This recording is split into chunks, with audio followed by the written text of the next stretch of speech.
licensed broker, and I'm also with Andrew Mayamba LLC. Andrew Mayamba LLC is my entity that I use to acquire properties. Okay. Again, this is something that folks have reached out to me in the past, asking me, "Hey, I know you're flipping properties. We are curious. How do you get started? How do you get the funding? How do you do deal structure?"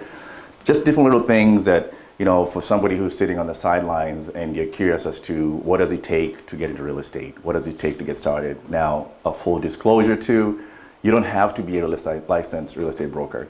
You don't have to be a licensed real estate agent for you to be doing what I'm doing. You can come in as an investor. So we'll get going. And then we'll kind of save the questions for the end if you don't mind, okay? What is opportunity? A set of circumstances that makes possible to do something. Part of the reason why I got started years ago, about maybe 5 or 6, give or take, was, I sat down and I looked at, I'm from Kenya originally, and I've been in the United States for about 19 years. Going through college, seeing my mom work really hard, trying to, make ends meet. I think in the back of my mind, I always said I don't want to be that person, essentially working hard, 9 to 5, going overtime.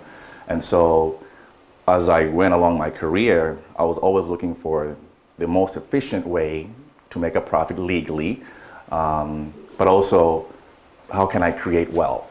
Coming from a family where wealth is not passed down from my generation or my mom's generation, I said, well, I want to be able to make someday when I have kids that I can hopefully pass that over to them. So when I got into real estate, I said, hey, let's give this a try. Started showing some houses, and after a while, I said, well, I'm looking at these houses that folks are, you go into the MLS, you take a look at it, how much they bought it for, and how much they sold it for, and you look at some of the, the quality of work. You're like, I can do this. And so that's kind of what spurred me into flipping. So bought the first house. Do you know what I was doing, to be honest with you? We did the flooring first. And and my girlfriend at the time said, what are you doing? I said, well, I know what I'm doing. But I had my guys. My guys were good at flooring. So when you have an opportunity and your guys, all they're very good at is flooring, you start with flooring, right? And so we did the floors and worked our way up, right? We ended up paying twice as much as we needed to. But so again, the opportunity was there. And I think for me, it was about just doing. I think what sets people apart sometimes just you're scared of doing it, you're scared of trying, you're scared of failure. And I think I wasn't scared to fail. And that's why I tried. And so from that first property that I had maybe 5 or 6 years ago to where we are now, there's been a steady stream of you learn as you go along. And where I'm at now, I feel like, I've learned from those mistakes. And I think I'm able to now say, hey, if I'm doing this again, how would I do it? How can I do better? And that's why we're here today. So hopefully I can disseminate some of that information to you. If this is something you want to do or something you just want to get additional information about, then we can figure out which is the best path for you. All right. So who am I? Again, I'm a licensed real estate broker in the state of Minnesota. I'm a real estate investor. I am a husband, godfather, and I'm an uncle, and I'm a dog dad too. And that's Luna. She's one of our best agents. All right. She get the most likes out of our Facebook. And why are you here today? So again, it's some folks are in the business because you want to get super wealthy. Some folks are here just because they want to replace your income. Some people just want to subsidize whatever they have, or say, what, if I make an extra $5,000 each month, I think I'll be okay. So each person has a reason, and we're not here because of just money. Time, because when you're, let's say you're going to work every day, that does a time take you away from who you'd rather be spending your time with. So when I put these things together, I don't say, hey, we're going to make a ton of money. Yes, we are going to make a ton of money, but also, what does that do for you? You might just say, I just want to be able to spend time with my family. I want to, have better relationships with who I want to be with. If something happens today, can I fly back to Nairobi where my mom is? At a fly and a hat without having to worry about PTO, how much time can I take off, where should I get back, and things like that. So that's what I do. I do it for a myriad of reasons, but I think for the most part, this kind of captures a portion or a significant portion of why I do those things. Relationships is kind of where I'd like to be, mostly. Okay, as a full disclosure, I am not a licensed attorney, accountant, or financial advisor. I am a licensed real estate broker. Even if I'm not a license, I'm not acting in that capacity. Therefore, I will not discuss or provide any specific counsel, advice, or instruction that would apply to specific individuals. This representation is intended to be general information. Andrew Mayamba LLC recommends you engage the services of a professional in making decisions that have a legal impact, especially financial decisions. So I'll just give you a disclosure, okay? There is work involved, essentially. We're not buying a lottery ticket. If you are interested in getting into the business, then there's some work involved, okay? The purpose of this meeting essentially is to offer you educational services. And again, the biggest thing that I found out that separates people who are successful versus those who do not succeed, especially if you're trying anything. If you want to be a cook, you want to shadow a good cook. If you want to be the best at boiling water, I think you find somebody who's very good at boiling water and say, hey, can I shadow you, right? So in this real estate, having a mentor, having somebody who can show you the directions and how to approach a deal, how to source the funding, and what are the landmines to watch out for. There's a myriad of things that come into play when you're doing real estate. And so for me, over the years, I've been able to capture nuggets of information all across, and so I'm able to put that together and say, hey, if I'm not very good at it, I'll be the first one to tell you, that's not my very area of expertise. However, I can defer you to this person. I'll be more than happy to help you answer your questions. Okay. This is basically the real estate investor progression. A lot of folks are at the bottom right now, or if you're not, then let's say you're an employee, you have a job and you're putting in your hours. And at some point, your goal is to either be self-employed, get more of your time when you own a job. And then at some point, you figure out, well, I want to be a business owner. And so that's where you get to. And then ultimately, the money works for you. Interest, the compound interest daily, where you're just leveraging your time, on your money by other people's efforts. So this is where ultimately you want to be, where you understand, what is money, how does money return your investments, and free up your time for you to do whatever else you want to do in life, okay? Okay, now these are the facets of real estate. So risk and your effort. How much time you're putting in, how much risk is involved. The first one, sorry. Just 1 second. The first one would be wholesale. Now, wholesale has the least amount of risk, or the lowest amount of risk. And when I say wholesale, what does that mean? And this is like, you quickly buy a property and then sell it to somebody else for a fee. So it has the most amount of effort. You're doing a lot of running around, looking at properties, looking at deals, reaching out to distressed sellers. And so you're putting in a lot of time. Risk is not as much because you don't have anything as far as skin in the game, right? Fix and flip, again, that involves a little bit of work. There's a little bit of higher risk. As I can tell, your risk kind of elevates as you keep going along, and the amount of effort put into is also medium to high. All right, buy and holds. You're buying properties, and holding them out as rental properties.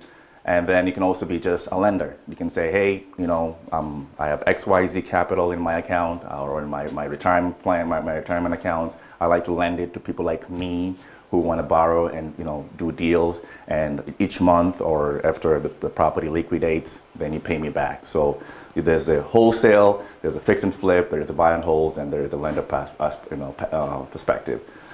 These we can go into detail on a different day, but right now I just want to give you an idea of how do most people get into the business. Now, near uncontrollable income. So there's going to be a lot of information. Some of it might be information overload. For this session, I would appreciate if maybe we can save more intensive questions for a different day. But I'm just going to glance through a bunch of stuff real quick as we go along. Okay. Components of a deal, you're looking at component A. We have your sellers, your buyers, and your money. And what does that equate to? Personal resources, time, knowledge, and relationships. Risk versus your rewards, okay? Then you're looking at acquisitions, foreclosures, short sales, acquisitions. These are the different ways in how you can obtain property as you go along. And of course, with everything as you're trying to grow your business, the levels of real estate, or the how you decide to, for like when I'm looking at it, again, English is my second language. Sometimes I gotta look for the word. When you're looking at ways of applying your assets, what am I doing with my properties? Okay, I've acquired the property. So what are we going to be doing with it? Are we doing wholesale? Are we going to be selling it to somebody like me, who is an investor who rehabs them? Are we doing buy and hold, or am I going to be lending the money on it? So again, there's different strategies on how to go about this whole thing. And like I said, we'll save this for a different day. But it gives you an idea when you're thinking, it's like, okay, what's the best way to get started, or what's the lowest bar of entry, and where is the lowest amount of risk involved? Okay. Now, there are three things that you must, be able to determine when you want to be an investor. How do I acquire the properties? Number one. If I'm going to be acquiring the properties, also how am I going to be financing, and what are my holding strategies? Financing is key. How much does it cost you for each dollar you're borrowing? Each day that you're holding onto a property, what does that equate to as far as what you're paying back your investor, or what the asset is costing you? There are holding costs, there are financing costs, all the costs associated with each day that you have a property. You need to understand, what is it costing me? It's like going down a freeway, and if you don't figure out really quickly, it's like you're throwing $100 bills out the window. All right, so you need to be able to figure out really quickly, what are you doing? And then ultimately, number three, you need to have an exit strategy. What is the plan? If I buy it, can I sell it to an investor? Can I hold on to it? Or can I quickly dispose of the property before I lose money? Am I refinancing the property, or am I selling it off? So different strategies that you need to figure out when you're going into something. Buy into it knowing that you have your exit strategies all in place. Okay.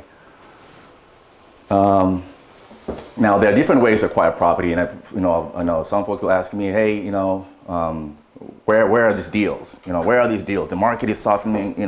I can't seem to find any deals. Well, number one, the MLS is just one. This is just one area where you can find properties. There are wholesalers. These are folks who will buy properties, and they'll turn it over to somebody like me, subject to you're buying on a contract for deed and things like that, with terms, short sales. You have the acquisitions, the REOs, and this might not make sense right now, but these are just some of the ways where you can acquire properties. When I say MLS, probate, HUDs, again, we can answer. If you don't know all this, maybe ask questions later. But for right now, these are different ways in how you can go ahead and acquire properties in this market other than the MLS. So if maybe your grandma or your grandpa is saying they're looking at selling their property that's maybe really old, or it needs to be updated, that could be one way, friends and family. But there's a myriad of ways in how I get my deals, and these are just some of the ways. For me, a lot of my deals come through wholesalers. These are people who are just bandit signs. When you're driving by, you'll see those, I buy houses for cash and things like that. So I'll occasionally have people in my network who will give me a call and say, Andrew, I have a deal in South Minneapolis like this, where somebody called me and say, Andrew, I know you buy stuff in this area. Or, I have this property that I know that's in distress, or it's, we're getting it back from the bank, and I think it might be something that you might want to take a look at. So that's how I got this particular property from a wholesaler. What are the different ways to finance and hold properties? Again, when it comes to how do I finance and how do we finance, do you really have your own money? Yes and no, and that's that's a kind of like a loaded question. It's just a matter of what's your capability, what do you have available, what are your means, do you have the funds available? But I know when I first started, I didn't have the money. I remember when I made my first offer, 616 81st Brooklyn Park. I made an offer on a property. This was about $85,000 acquisition. So I made an offer, and then they said yes. Highest and best, they said yes. And I'm like, I don't have $85,000. How am I going to finance this thing? So earnest money is supposed to be presented in 48 hours. I think I scrounged, put together, and say, hey, boy, let me go $500. You go to your friends, like, hey, I'm good for paydays on Friday. I think I was working full time too for somebody else at the time. I got $1,000, presented the earnest money. And then now I'm thinking, how can I come up with $84,000? So I started making some phone calls. I had some companies out in the West Coast, East Coast. They kept saying no. And what I realized too is when you have a great deal, irrespective of how good a deal is, sometimes it's hard for somebody, you have no experience. I had no experience at the time. So guy on the phone says, so let me get this straight. You want me to lend you 85,000? You have zero experience, right? I was like, yeah. I mean, but I know I'm good for it. Like, right. All my money. Do you have any money down? Like, no, I don't have any money down. So finally, I focused on Minnesota, and I said, okay, I called a few people, and they said, yep, we'll give you. I was like, okay, so how much do you need? 85,000. How much is the rehab? So 20. And this is what they told me. We'll give you the 85 if you have 20 grand. I said, okay. I don't know anybody who has 20,000, right? Then I thought to myself, wait a minute, you just had somebody say yes to 85. You can find somebody to give you 20,000, right? So made a few more phone calls, and we closed on the property, and I got the 85, and I got another 20, and that was what I was going to use to rehab the property. So there are different ways to find a deal. And for me, that's what when I first started. But over time, I've been able to kind of check out or try a bunch of investor mortgages, hard money lenders, private lenders. We have other investors, passive investors who will give us capital for a return. So there are different ways in how we structure our deals today. What are the different ways to exit or sell properties? Again, once you acquire the property, what are we doing with this? Are we wholesaling the property? Are we doing fix and flip? Are we leasing the properties? Are we seller financing? So just different ways in how you can dispose, or you need to have a strategy on how you're going to liquidate those assets once they're under your control. Short-term control, long-term. This could be short to long-term seller financing, where you're doing a contract for deed, for example. That's what you call a seller financing. Rental properties and managing properties, effective landlord strategies. So there's just different ways in how to acquire. The goal is, again, it's creating wealth. You could have short-term goals. You could also have long-term goals. And all those are things that you can figure out as you come in. If this is something you're interested in, then you need to figure out where am I going to be falling in those categories. Okay, now the biggest thing that I tell people, as I'm a real estate broker, but I'm in the real estate business, okay? So I don't really pigeonhole myself in a hole and say, hey, this is what I do. If there's an opportunity in real estate that I can make money legally and ethically, I'm all for it.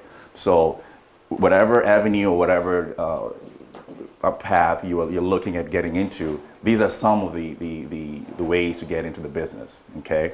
Acquisition strategies. You're thinking of, okay, I'm wholesaling subject to pre-foreclosure, short sales, and the list goes on and on. Funding strategies. How are you paying for these properties? Okay, do you have cash? Do you have investor mortgages? Do you have creating financing where you can go to the seller and say, hey, I don't have the money right now. They'll tell you, okay, you name your price. These are my terms. Little things that you can go with. So if it's say a property is worth 100, they'll say I'll give you 150 for it, but I'll give you 40 years to pay me back, or whatever it is. So the different ways to do a deal. So it's not always just about cash. Cash is king, don't get me wrong, but sometimes if it makes sense, then you're better off, looking at alternative ways to find a deal. Exit strategies, again, you need to figure out, how do we get out of it? Do you have a goal, or do you have a plan? Some of them could be, you've been doing this for a while, 30, 40 years, and now it's time to liquidate your portfolio. Again, those are long-term goals. There could be short-term goals where I said, I just need to make $5,000 real quickly, or $1,000 real quickly. I don't have the capacity to rehab. I don't have the resources, the labor capital, the capital to finance. So I'll sell it to somebody like me who can fix and flip it or hold on to it. And again, these are all different ways to do it. I know you can partner up with other people too, but it's just a matter of figuring out what's the best way for you to get started. Or if you already are doing what we're talking about, then how do you gravitate or figure out best ways to increase your portfolio or your net worth. So this is a year in review. Last year we did a bunch of deals. So this is, again, these are just properties that we did. 2916, 618 Hamlin, 232 Maiden Lane, Little Canada, 4616 in South Minneapolis. This is Brooklyn Park, Brooklyn Center, Brooklyn Park, and 4616. This is before and after. This is the kitchen, before and after. This is what the kitchen looks like now. This is on the market listed currently for $399. I think I got it for about $205. We put in about $80,000 worth of improvements, and we have it in the market for $399 right now. This is another one I did last year, South Minneapolis, 2916. This is where we got it. Really quickly, go give you the number. what we paid for. We got it for 135. The rehab costs, let me see, we didn't have that on there. Total financing costs, it would have cost me to borrow the money from my lenders. And again, some of this stuff might be not for today's class, but I'm just giving you an idea of what I bought it for, what my total costs were for the project, and what my projected resale price was, 240. And I think we got 260 for the property. So this is when I was doing this pro forma, meaning what I'm projecting to make. When I was presenting this to my lender, I said I'm projecting on making about 79,000. So by the time we paid all our closing costs and everything else, we made about I think 65, give or take, on this deal. We actually had the buyer loved the property so much, she made an offer on the property with no inspection contingencies whatsoever. And I know who does that. A retail buyer just said, I love the place, I don't want to risk losing it, so I'm going to pay for it I'm going to ask for the property with no inspection contingency. This is Brooklyn Park. This is actually under contract. I think we got this for 135, put in about close to 20. And actually Tracy and Henry were helping me with the staging with this, or going through and critiquing it. It's under contract, scheduled to close for 220 on there. This is 2320 Maiden Lane, Columbia Heights. This is with the before pictures. This is what it looked like in the exterior. This is what it looked like in the interior. Blue, again, you learn things as you go. You never, this blue looked good at Home Depot, but when we got there, it looked a little different. So, but by then, you send a guy and they pick the blue and you drive by and it's what it looks like. It's already done. We're done. We're ready for the check. You're like, what is this? But it's too late. So we said, great. So what do you think? I love it. All right. So that's that. And then the interior is what it looked like when we're done. So the same flooring I was talking about here. This is what you're having here. So nice property. And I think we bought it for 137, 10 grand. Again, when I say 10 grand, this is about my cost. And I do my deal a little bit differently. It might be on the lower end as far as pricing wise, because I also have deals that I create creatively with my contractors so they can buy into what we're doing. I'm all about long-term, not short-term goals. So on a deal like this, I might say I'll charge you 20 or 30. I'll say, charge me 10, I'll give you all of my business going forward. So we did 10 grand for this one. It was like a lipstick, a rehab, paint, and we made about 42,000 on this particular deal out in last year in Columbia Heights. And my contractor was one of my partners. So, and again, for a different day, I can help you figure out how to get to that point. Again, this is just an informational session. I do appreciate you folks coming out.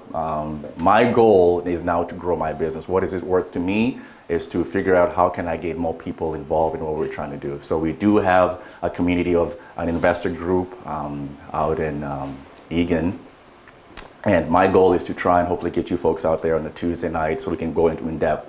We can have one-on-ones. We can set you up and figuring out, okay, Andrew, I'm thinking of getting started. What do I need? You're really looking for a way to get into the business, or even if you're already in the business, how do I get cheaper capital? How do I do more deals? I'm looking at your numbers at the beginning of the year and say, well, I did so much volume last year. This year, I would like to do this XYZ amount of volume. So there are opportunities within an ecosystem of investors where you're coming in, like, somebody might say, hey, I have a rental property I want to get rid of. And in the same room, a guy say, you know what? I'll take it from you. That's really what it is. So they might say, I'm looking for a contractor. Oh, matter of fact, I have a guy who's a contractor. So really surrounding yourself with same-minded kind of people to where, how do we grow a business? By me doing this, it creates opportunities for me. Somehow down the road, somebody might say, Andrew, my neighbor is looking to sell their property. They don't have the means, I don't have the means to acquire, but I know you have the capability of coming in and buying it and, helping us sell it. So that's where I come in. And the value is, I'm not looking for anything monetarily from you. It's just say, how do we all grow depending on what you're trying to do in this business. So if you signed in, great. If not, please sign in. Otherwise, email, phone number. Let's exchange some information, and hopefully we can meet on a Tuesday in Eagan. Do you have any questions at all? Yeah, you mentioned you have to deal with your contractors for like that rehab cost. So looking at that transaction, did you just essentially say, pay for the materials and do it at cost with your Yes, contractor? so you really are telling them to subsidize, because again, if they come in and say, what's in for me, right? So what happens a lot of times, a guy comes and bids your property and say, okay, it's 30,000. But as soon as the first check for your first draw on escrow clears, he's bidding another job, right? So he's doing multiple bids on different jobs, and you're in the morning when they're taking their crew from Menards, getting material supplies. Where are they taking them? Are they taking them to their jobs they just bid yesterday, or are they bringing them to your job? So this is a priority, because every time that we're sitting here and the property is not being worked on, we're losing money. So it's a mind shift. It's a tough one for some people to kind of get a grasp on, but it's really getting past now. Let's look at foresight. In an up market, we're flipping. In a down market, you're servicing all my rental properties, right? So you're constantly getting business, and that's what I'm looking for, partnerships. I'm not looking for a transactional deal, one-off. Anybody's a contractor. Anybody can get you capital, but it's about building relationships and figuring out how can you all grow in the long term. Any other questions? Oh, go ahead.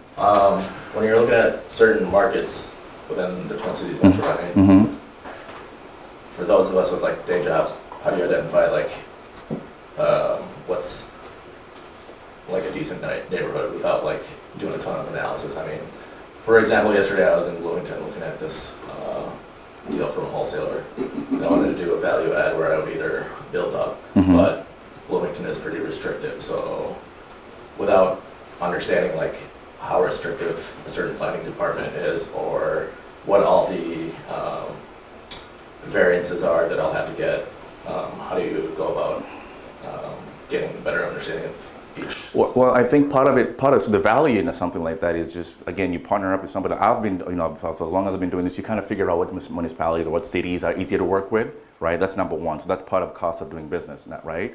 So you factor that into, if your rehab is going to cost you, it's going to take you 6 months, I have an additional month of red tape that I have to factor in there, right? But there are also areas that, again, as a broker, I can't, I'm licensed in Minnesota, but I'm also an investor, so I'm wearing two hats. I can't say I don't participate or I don't do stuff in that market. I just know that I would like those, and when they come in, they're accepted, then we'll kind of have a second set of eyes on it. But again, being a part of a investment community with what we're trying to do here, it's saying, hey, I don't have all the information. Do you have anything that can help me make a decision based on this? But I also give you a disclosure, say, hey, take this as me telling you, if I were you, this is what I would do. Because now, of course, you have money involved and things like that, so that triggers other disclosures and things like that. So. How many people work for you or are on your team? Nobody works for me. Nobody works for me. I tell people, you come into the site, guys, hey boss, the boss is here. Like, no, the way I look at it, my relationship is we are part of this together. You work for you and your family. I work for me and my family, right? And so the buy-in is we work together. I have different crews, right? What I found out for me is each person has even for me as an investor, when I'm sourcing additional capital to do my deals, if I have my deals tied up inside, my money tied up in certain deals, I can't take advantage of other opportunities that come in my place, right? So I have to bring in partners. It's the same thing for contractors. Now, contractors will have the max amount of, work they can do based on their crew. So what I found out is, 2 or 3 projects is good for one contractor, and I'll find another good contractor to do another deal with. The same buy-in. I said, hey, you're great, but I know you have your limitations. If you have 7 houses, you can't get to them. I have one of my first contractors that I did a deal with. He's also an investor. We have a great relationship. He has 7 flips. I have about the same number of flips at the same time. So we have about 14 going together, right? So when you wake up in the morning and guys are going to Home Depot, where are you sending them? Your house or my house, right? So you get to a point where we're bumping heads a lot because my stuff was, being put in the back burner. And that's when I had the eureka moment and say, why not get other people who will think like him? Right? And so that's what I did. I got more guys to buy into what I'm trying to do. And so now I have, several contractors that I work with. I love all of them the same way. If you have kids, you say you love all your kids the same way.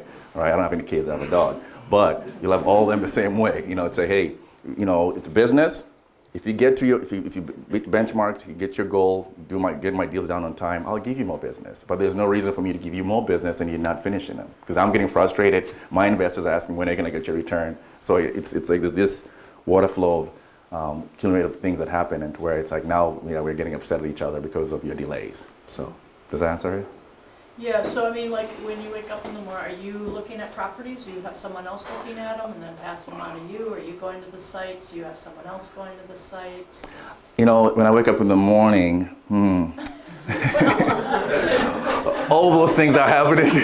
I'm all about new money. I always say it sounds crazy. It's like, I'm all about new money, new opportunities, right? I'm really actively involved in new opportunities. I'm more of like investor relations, new opportunities. How can I get cheaper capital? New opportunities, cheaper capital, and then you find contractors who are able to manage. I don't want to be. They're very good at doing this. I don't want to be the best sheetrock guy standing down walls, and I don't want to do that. I can do that, and I appreciate the value they bring to what they do. So when they bid a job, I know how much effort goes into it. However, I'd rather have them do that and let me focus on looking for deals and getting cheaper funding so we can do more deals. So that's what I spend a bunch of my time. And my team is always looking at deals. And then so I'm like the second set of eyes. Just pull a trigger. Let's make an offer on it. No, it's not a good deal. Let's pass it on to somebody else. Or let's get it and we can sell it off to another investor.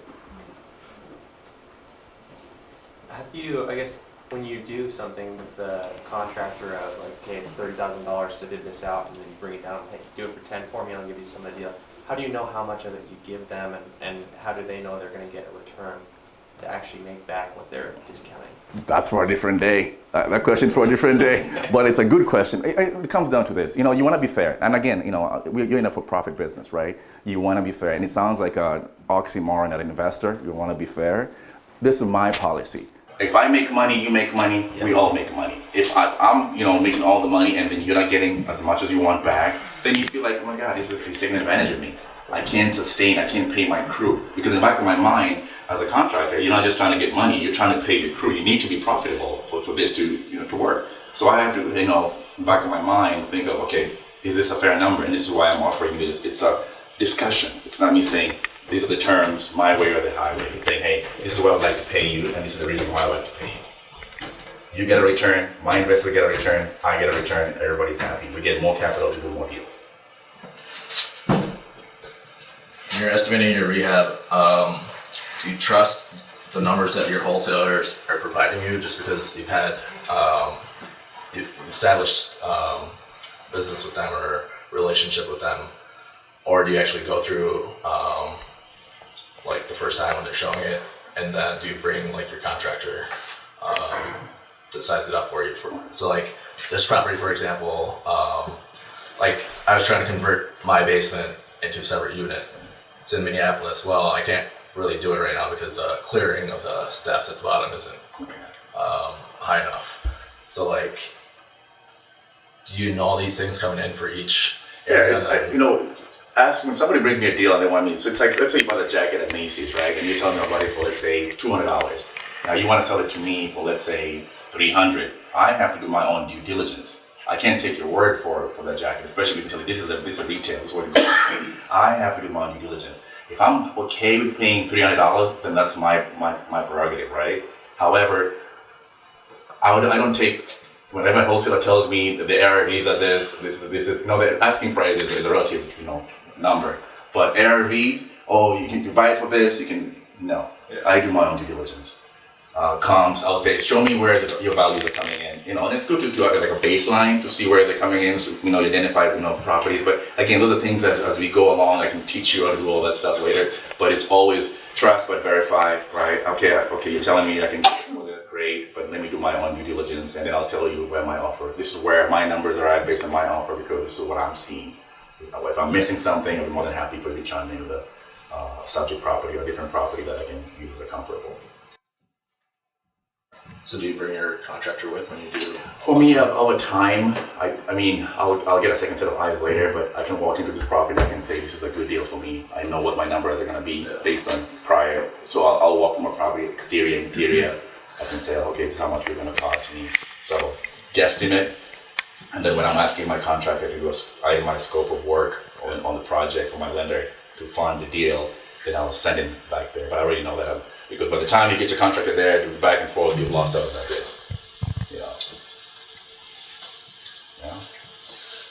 Anybody else? Do you have an acquisitions manager, or how do you keep track of the leads you have coming in and keep your pipeline flowing? deals? So K and I is gonna, he's gonna be de facto position manager for right now. We don't have such a huge inventory. I mean, 6 or 7 is what we have right now. But that's enough to where I can occasionally look into it. But for right now, the goal is just to grow that, and as that, role grows, so does the need to keep, have somebody there, staff. But there's enough to where he can look at it, I can look at it, but we want to focus on acquiring, liquidating. So he's in charge of the acquisition aspect of it and also the liquidation part of it. How does your business model change at like the top of the market? Are you wanting to do more short-term flips versus more long-term flips, or? Yeah, and so for me, for right now, and again, I'll sitting down talking about tax strategies. Right now the market is great. We're doing a lot of fix and flip. We're also getting in some rental properties. So I think that's going to be part of a long play net worth.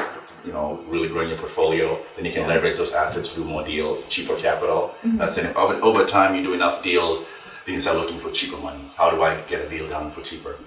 Private investors will say, I'll give you XYZ for a return, or can I go to a lender to give it to me for this? But the play is to grow the net worth, the assets that you can leverage, or that you can pass down to, Luna and everybody else who might be someday, coming around. So, yeah. Anything that you would say when you walk into a property or look at something that is a deal breaker that you absolutely? Yeah, for me, I would say foundation.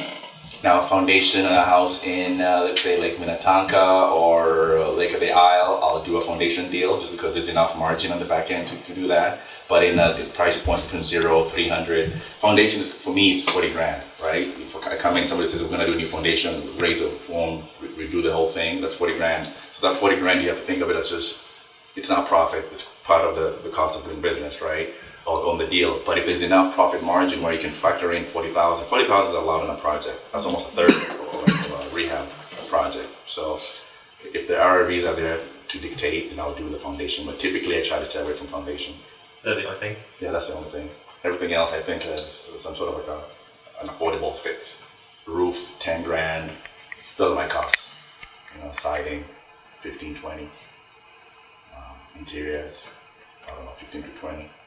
So in my head, I kind of know electrical. Those are things that 10 grand at most if you're redoing the whole electrical. So, but foundation is one thing that is a deal breaker for me. Marketing, Facebook, social media. I do a lot of that, and we're constantly. When you say marketing, are we liquidating or acquiring?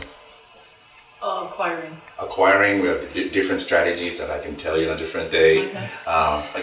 Again, those are things that it's not trade secrets, but it's how do you get a deal, right? So we figure out ways and how do you get a deal, outdo the competition, Who likes what they saw today? Did you guys learn something? Yeah. Okay, good. Well, I know a lot of those terms might be overwhelming. You may not know that, some of what the terms mean, but don't worry, we'll teach you. We'll show you. We actually, we have a local group of investors and we meet every week on Tuesday nights and we have events like this. We'll be having another property tour 2 Saturdays from now, the 26th. We do cash flow games. We do some other types of events to get you to know the group a little bit better. If you're wanting to get started or you're serious about it, come Tuesday night. We'll give a little bit of an overview of our group and you can meet some other people in the group. But mine and Andrew's goal is to help people like you get started if you don't know where to get started, or this is for seasoned investors. You can benefit from the group because what we're essentially building is a real estate ecosystem. We've put a path together to help you get to that straight line and not have to go through the hard mistakes like Andrew did.